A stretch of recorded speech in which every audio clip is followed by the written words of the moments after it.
A ver, con todo el respeto, hablemos del Bebechito. Me dicen que es con CH, que no es el Bebecito. Un concierto que dicen que llenó 15, 20 mil personas, no sé. Tenemos aquí a Didier Santos, que es productor de eventos y defensor de derechos humanos. Bienvenido, muchas gracias por estar con nosotros. Gracias por la invitación, Carlos. Tenemos en línea a Norge Rodríguez, director de Yucabay, periodista investigativo. ¿Cómo estás, Norge? Todo bien, Juan. Gracias por la invitación. A ver, ¿cuál de los dos me explica qué o quién es el Bebechito? Adelante. Bueno, a ver, el Bebecito, Bebecito supongo que fue cuando se hizo el nombre de Bebecito, pero bueno, se supone que tiene el Bebecito, bebé pequeño. Es un reggaetonero de esto, o sea, es un reggaetonero. Un músico de la música de reparto, que es la música de esta ¿Dónde vive? tendencia. Él vivía en Cuba hace 3 meses y hace 3 meses llegó a Estados Unidos. Ah, se fue. No se sabe si se fue realmente, o sea, toda la polémica que existe es por la actitud que ha tenido él y la postura que ha tenido él en cuanto a saber si es un exiliado o no es un exiliado. Nunca ha hablado más del régimen, trabaja con una compañía que se llama Planet Record de...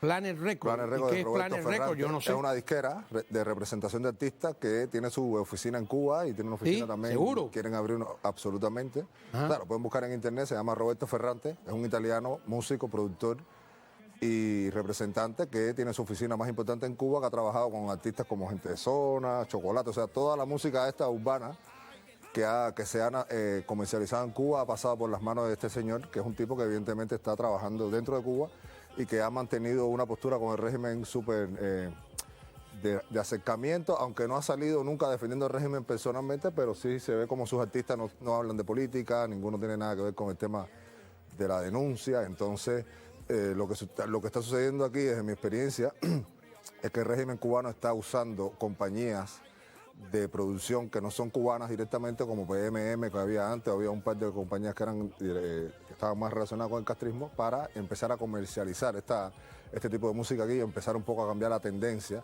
y el discurso que hay en Miami con el tema de la música y con el tema del régimen. Entonces, lo peor que pasó en ese, o sea, para mí lo peor que pasó en ese concierto que se ha hecho famoso por varias cosas. ¿Dónde fue el concierto? Desde mi punto de vista, en el FIU, en el parque, en el estadio Pittsburgh, que es el estadio este de fútbol americano. Entonces, ahí lo que sucedió fue que se hizo un concierto donde nunca se habló de Cuba, o sea, todo el tiempo era como que en Cuba no estaba pasando nada, o sea, incluso hubo protestas que fueron en contra de otra gente que no tenía nada que ver con Cuba. Entonces, al final, lo que se vio fue ¿cómo protestas con gente que no tenía nada que ver con Cuba? Sí, la gente empezó a hablar de más, o sea, empezó, como decir, las protestas tenían que ver con gente que habían criticado el concierto. Entonces, en el medio del concierto empezaron a decir, por ejemplo, se llenó el concierto, o sea, todo era como un logro de este muchacho, que realmente no tengo nada en contra de él, pero sí tengo en contra de las personas que están trabajando con él y de la manera que él está sirviendo ¿Qué día como fue herramienta. Eso fue el 28 de diciembre. Ajá. 28 de diciembre. Correctamente. Entonces, bueno, a ver, Norges, discúlpame, Didier, ¿estás de acuerdo con o sea, coincide tu información con la que tiene Didier? Sí, de hecho, esta persona que mencionaba Didier, que es de apellido Ferrante, es un italiano que reside en Cuba. Entonces, hay que tener en cuenta ahí que, o sea, cualquier extranjero que tiene oficinas en Cuba, que tiene una empresa en Cuba, tiene que tener algún tipo de vínculo, de alguna manera, o tiene que tener la venia de ese régimen, porque eso es un régimen totalitario. No estamos hablando de un italiano que tiene una oficina en Costa Rica o en Puerto Rico y está representando artistas, ¿no?, de esos lugares. Es un italiano que tiene una oficina en Cuba. Y por otro lado, muchos de estos artistas, sus lugares de presentación son estos bares, como el bar de Sandro Castro, el mío y tuyo, el bar del Cangrejo, este nieto de Raúl Castro. O sea, todos estos bares privados que se han convertido como una especie de circuito para ese tipo de música urbana, ¿no? Sobre todo, en este caso, el reparto. El nombre de él es Oniel Ernesto Columbier Campos, y nació en 1997, o sea, es un muchacho joven. Aquí yo, una de las cosas que veo, y sobre todo vi en los últimos, digamos, 4 años, ¿no?, hay que decirlo así, que se facilitó, y ese es otro tema, sobre todo teniendo en cuenta que estaban hablando en el segmento anterior sobre este representante del gobierno de Estados Unidos en Cuba, que funge como embajador, ¿no?, es el encargado de negocio, que está aquí en Miami. Hay que tener en cuenta que durante estos 4 años se facilitó mediante visa. Yo no sé si él vino realmente con visa, pero hay un grupo de artistas, incluso artistas de este género, a los que le facilitaron visa, porque se estaba intentando hacer lo que se hizo. El intercambio cultural por otras vías. Exacto, exacto. De hecho, recuerda que fueron a Cuba varios artistas norteamericanos. De hecho, se intentó que fuera Norah Jones y por protestas que hubo en las redes sociales de la sociedad civil, del exilio, al final ella terminó suspendiendo ese concierto. Pero hay un grupo de personas radicadas aquí en Estados Unidos que, bueno, funcionaron, o sea, trabajaron en función de eso, de impulsar eso, y la embajada funcionó como, de hecho, habían algunos eventos que eran organizados y apoyados por la embajada, los eventos en Cuba. Luego eso tiene una contraparte, como lo tuvo en 2014, que era traer personas desde Cuba que vinieran a Estados Unidos, y con la misma historia. Esto pasó ya, tú tienes que recordarlo. Muchos venían a Estados Unidos y no hablaban no hablaban de política. Si le hacías una pregunta, incluso gente que después ha tenido un posicionamiento más frontal con el régimen, en ese momento pues era de las condiciones que muchas veces ponían, incluso para ir a programas de televisión. Bueno, aquí estuvo Buena Fe, hay que recordar eso, ¿no? En esa época estuvo aquí Buena Fe y fue a varios canales de televisión. Entonces, y la Colmenita le dio la vuelta, que deberían ser acusados de abuso infantil, ¿no? De adoctrinar a los menores.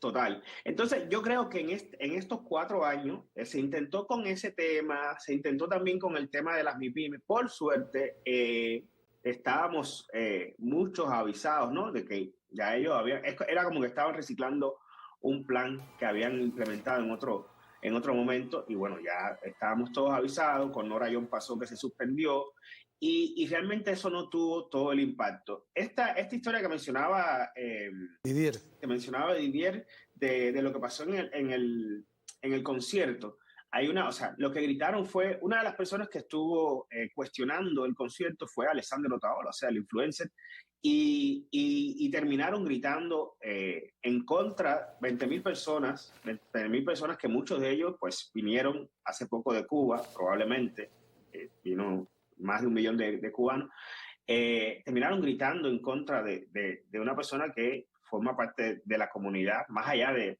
las diferencias o la discrepancia que puedan tener muchas personas con él, forma parte de la comunidad del exilio. Entonces, y esta persona, además, que participó en el concierto, o sea, el artista, nunca ha tenido declaraciones de ningún tipo. Yo no sé si tiene visa, pero lo que sí sé es que este grupo de personas que está detrás porque es él y hay otros grupos de artistas también que han venido en los últimos tiempos, que tampoco, recuerdo un incidente también con Charlie y Jairo, creo que hubo una polémica también, que son también artistas de la misma, creo que son de Planet Records también. Planet Records, sí, correcto.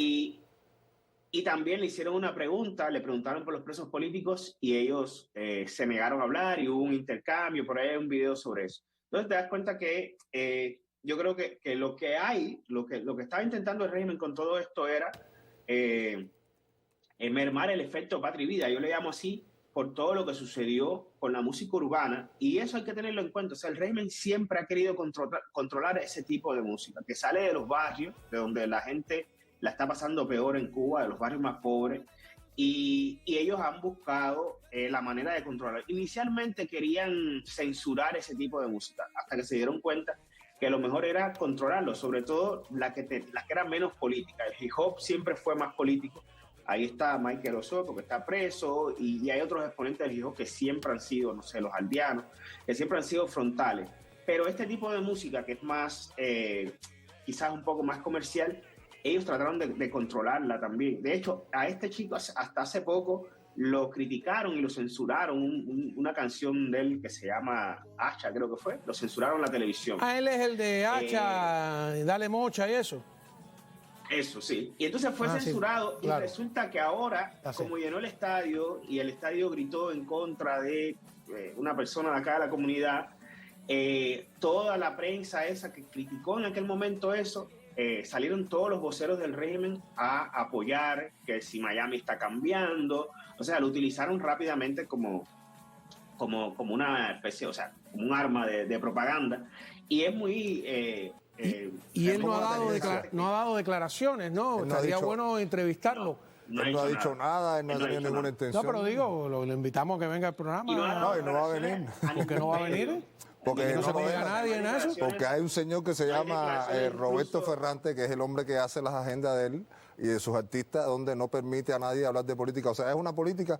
Lo que pasa es que nosotros, como productores que vivimos aquí en Estados Unidos, estamos aquí, hemos sacrificado una pila de cosas para eso mismo, para no pactar con la dictadura. Esta gente viene, no les importa el criterio del exilio, sencillamente vienen Pero con ¿qué un pasa que ahí- discurso de apatía política, donde no, eso no siempre hay que hablarlo, pero al mismo tiempo te das cuenta que es una herramienta política, porque esa misma noche hace un package en el noticiero cubano diciendo que la música, que Bebecito había cambiado el ambiente en Miami, o sea, como que con lo que dice, no, la conciencia estaba cambiando, como que ya no se habla de política. Entonces lo que ellos quieren es eso, ellos no quieren llegar aquí a decir viva Díaz-Canel, sencillamente ellos no quieren que se hable de lo que sucede en Cuba. Y va por ahí. Llegará el Que la momento gente que se lo olvide. griten, ¿eh? Ajá, correcto, pero bueno. Empiezan por un lado. Vamos a una pausa, si me lo permiten, y regresamos con más, ¿no?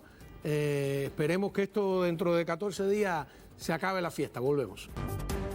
Bueno, a ver, es un tema en el cual soy un neófito completo, ¿no? Pero, ¿por qué hay que molestarse con el... Bueno, además de la actitud, o sea, dentro del equipo de producción estaban, por ejemplo, los hijos de Fernando Rojas, el esbirro, viceministro de Cultura, que vive en Cuba, que ha metido artistas presos, que todos los días sale a defender el régimen, que viven aquí escondidos, pero ya tienen su propia empresa de producción, y estaban en el equipo de producción. Había otro señor que es un poco más incluso relevante, que se llama Helio Ahumada, que era en Cuba la mano derecha del Cangrejo, del nieto de Raúl Castro, que era dueño del mismo bar de ellos que se llama Mío y Tuyo, que ellos tienen toda esta farándula que hay en Cuba con Sandro Castro, con toda esta gente que son de los artistas que no tienen espacio turístico para poder presentarse. Entonces esta gente, como tienen todo el beneficio del régimen y todos los recursos del régimen, tienen estos bares que están por encima de cualquier nivel de un bar dentro de Cuba, y entonces los artistas se pegan a ellos un poco para poder vender su arte, que es una manera también de ser hipócrita, ¿no? Porque saben con quién están trabajando. Entonces, todo eso en Cuba uno puede entenderlo, pero cuando tú ves que todo eso te lo exportan para acá, y cuando desde aquí mismo esta gente hacen un video desde el backstage y se lo mandan a Sandro Castro directamente desde Miami para que Sandro Castro lo ponga en su historia en las redes sociales, te das cuenta que hay una intención de decir, ya estamos conquistando Miami. Entonces, yo creo que ese es el papel de nosotros como exiliados, ¿no? O sea, la conquista ahora es Miami, y hace rato que viene siendo Miami, ¿no? Entonces, si uno no le sale al paso este tipo de cosas, o por lo menos muestra las cosas como son, que realmente uno al final tiene la razón, de aquí a un año posiblemente no haya ni espacio para los propios artistas aquí en Miami, ¿no? Para los propios productores. Entonces, eso me parece que es lo más justo de denunciar, porque aquí mucha gente han sacrificado y han dejado parte de su carrera por ser coherente, ¿no? Por ser consecuente. Entonces, ¿por qué ellos no lo van a hacer? O sea, es muy fácil venir aquí, cobrar e irte para Cuba, ¿no? A ver, dos cosas. Una, bueno, ya la aspiración de todos los espías y chivatones de Cuba es que lo asignen en Miami o en lugares capitalistas. Ninguno quiere irse a sacrificar a sitios intrincados del mundo. Norges, a ver, en Cuba uno se molestaba mucho cuando le querían obligar a hacer declaraciones políticas a un artista, a definirse políticamente, etcétera. Ellos podrían decir que aquí en Miami estamos haciendo lo mismo, que le estamos obligando a los artistas a entrar por el aro, vamos a llamarle así. ¿Qué responderías a eso? Mira, yo he visto esa comparación, de hecho la he visto principalmente del régimen, de algunas personas acá también que casualmente tienen cercanía al régimen. He escuchado eso. No es lo mismo. En primer lugar, en Cuba hay un régimen totalitario y eso tiene peso, ¿no? Si no entras por el aro, puedes terminar, por el aro ese al que se refiere, puedes terminar en una prisión como está Luis Manuel, como está Michael, que son artistas que están presos, como estuvo La Bastida preso por no entrar por ese aro. Aquí simplemente esta persona tiene la opción de no, como lo hizo, o sea, no ha dado declaraciones, llenó un espacio en una universidad como es la FIU, que es un símbolo del exilio cubano. Allí se gritó en contra de Otaola, dijeron sufre Otaola, y eso no ha tenido consecuencias. O sea, esa comparación yo creo que no se sostiene. Si en Cuba, por poner por escribir en redes sociales, por poner un meme en redes sociales, terminas preso. Hay personas presas ahora mismo por un meme en redes sociales. Por hacer una canción como Patria y Vida, terminas preso. Ahí está Mike, que es prueba de eso. Entonces, yo creo que esa analogía no, o sea, estamos en una sociedad en la que hay libertad y usted da un concierto, usted no quiere dar declaraciones, pero hay personas que le pueden exigir que dé declaraciones. Si usted quiere no la da, pero hay un grupo de personas que a lo mejor quieren que usted declare y lo van a expresar y tienen el mismo derecho que tiene usted a no decir nada. Oye, ¿y qué tiene atrás en la gorra? ¿Tiene un símbolo pro-palestino? ¿O pro-Hamas o algo así? Parecía una cosa no esta, sé, pero yo no creo sé. que es el diseño que se parece un poco. Habría que verlo un ¿tú poco crees? más detallado porque Bueno, creo averigüemos. Oye, pero muchísimas gracias, Didier. Norge, se nos acaba el tiempo, pero empieza el año, no se preocupen. Tenemos mucho más. Gracias a todos ustedes. Reiteramos la felicidad. Feliz 2025. Ustedes van a ver que viene suave y sabroso. Vamos Y allá. sin dictadura. Claro que sí.